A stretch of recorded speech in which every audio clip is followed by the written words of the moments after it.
욥기서 12장 말씀.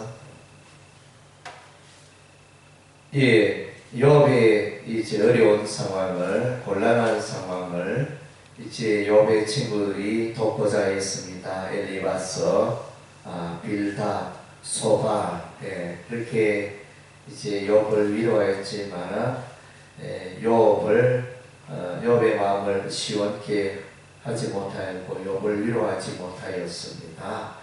오히려 이제 그들은 욥의 심령을, 마음을 위로하기보다는 일장 교훈을 쏟아냈습니다. 그래서 그들이 설교하며 내가 이제 죄를 지었기 때문에 내가 이와 같이 하나님의 징계를 받는다, 이렇게 다들 말하며 결론을 내리고 있습니다. 그러나 이제 이 모든 것을 듣고 있던 욥은 이제 너희만 지혜가 있느냐? 우리 하나님께 지혜가 넘친다. 너희의 지혜는 이렇게 도움이 안 된다. 너희의 지혜는 보잘것없고 너희의 지혜는 아주 절급한 것에 불과하다. 이렇게 결론을 내리고 욥은 이제 오히려 하나님의 지혜에 귀를 기울입니다. 그래서 하나님이 지혜가 없는 분이냐, 사람의 지혜보다 탁월한 지혜를 갖고 계시는 분이 여호와 하나님이십니다. 오늘 이제 지혜라는 이제 단어, 호크마라는 이 단어가 나타나는데 이제 욥의 친구들의 지혜, 사람의 지혜를 말하고 있고 이제 한편으로는 이제 하나님의 지혜를 말씀해 주고 있습니다.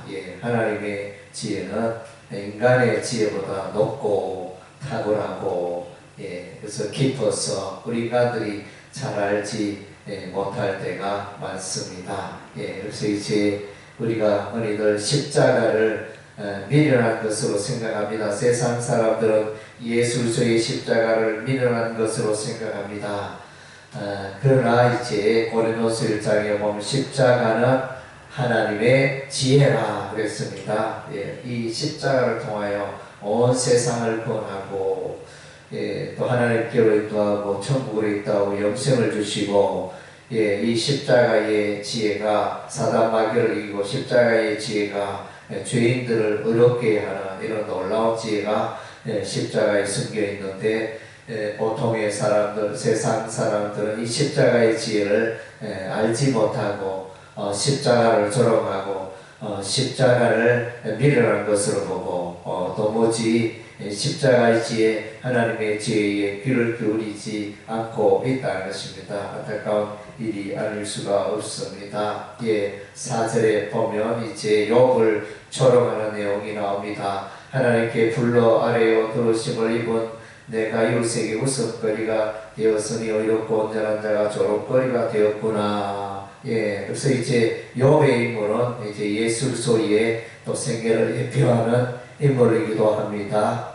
고난받는 메시아를 예표하는 인물이 이제 욥이 되어집니다. 오늘 보니까 욥이 이제 의로운 삶을 사는데 그 의가 오히려 이제 세상 사람들이 친구들에게 조롱거리가 되고 있습니다.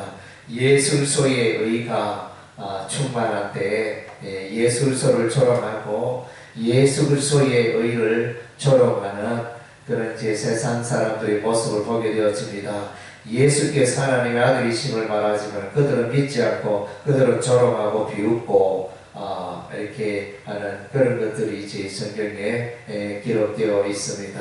안타까운 일이 아닐 수가 없습니다. 욥은 이제 이러한 흐름들을 알고 있습니다. 친구들이 그들이 지혜로 말하나 그 지혜는 하나님의 지혜에 미치지 못하고 욥은 친구들의 지혜를 세상 사람들의 지혜, 인본주의 지혜를 따르지 않고 오직 이제 여호와 하나님만을 앙망하는 여호와 하나님의 지혜에 귀를 기울이는 욥의 모습을 보게 되어집니다.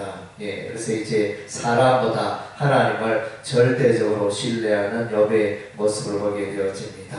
그래서 우리 하나님의 지혜는 온 세상에 충만합니다. 그래서 이제 인류 역사를 주관하시고 통치하시고 또 그렇게 하십니다. 그래서 우리 하나님의 지혜는 자연의 세계에 하나님의 지혜가 담겨 있습니다.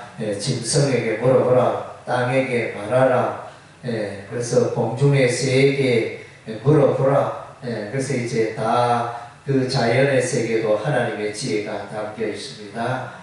그리고 이제 인간 세상에도 우리 하나님이 통치하시고 간섭하십니다. 모사를 벌거벗겨 끌어가게 하시고 재판장을 어리석은 자가 되게 하시고 왕들이 맹것을 풀어 그들의 허리를 동이고 제사장들을 벌거벗겨 끌어가시고 벌러긴 자를 넘어뜨리며 충성된 사람들의 말을 물리치시며 이런 이제 여러가지 민족들을 펴지기도 하시고 다시 멸하기도 하시고 이 모든 것에 만민의 우두머리들의 총명을 빼앗으시고 하나님께서 이 우주 만물을 주관하고 계십니다. 주관하고 계시는 그것에 이제 지혜가 있습니다. 하나님의 넘치는 지혜가 세상을 피조의 세상을 다스리고 있는 것입니다. 그래서 우리는 이제 신구약 성경의 말씀을 우리가 붙들고 순종하며 알아가며 나아갈 때 우리는 이제 하나님의 지혜에 사는 것입니다. 세상 사람들은 하나님의 말씀이 없기 때문에 세상의 지혜를 따라 살아가지만 예수 믿는 사람 하나님의 백성들은 이제 하나님의 지혜를 따라 살아가는 자들인 것입니다. 신구약 성경의 말씀이 하나님의 지혜요 예술서가 하나님의 지혜인 것입니다. 예수님의 또 그 교훈을 또 예수님의 말씀을 쫓아 우리가 나아갈 때 우리 인생은 지혜로운 인생을 살 수 있게 되어지는 것입니다. 세상의 지혜를 물리치고 우리는 이제 예술소의 지혜, 하나님의 지혜를 붙들고 살아가는 자들이 바로 하나님의 백성인 것입니다. 기도하겠습니다.